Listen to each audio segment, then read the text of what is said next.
Welcome to Kenton's videos. Enjoy the video.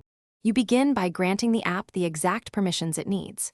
Notification access to read media metadata, microphone if ambient recognition is used, and background activity so detection runs. Once done, make sure to disable aggressive battery optimizations for that app. Android often stops background services otherwise. You'll also confirm the default media app is set correctly, since some players expose metadata and others do not. Start the app now and complete the initial onboarding prompts so detection can run continuously. Now you configure how recognition works.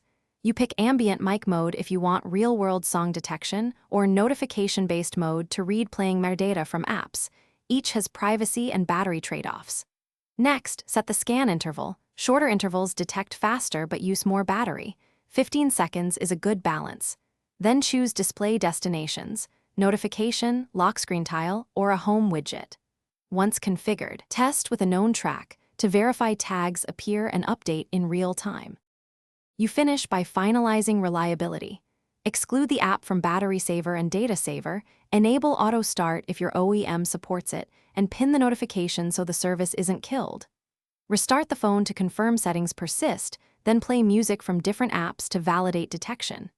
If tracks don't appear, make sure notification access and microphone permission are granted. Next, clear cache or check the app's logs.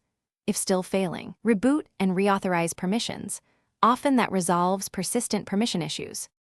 Thanks for watching. Consider subscribing if we helped you.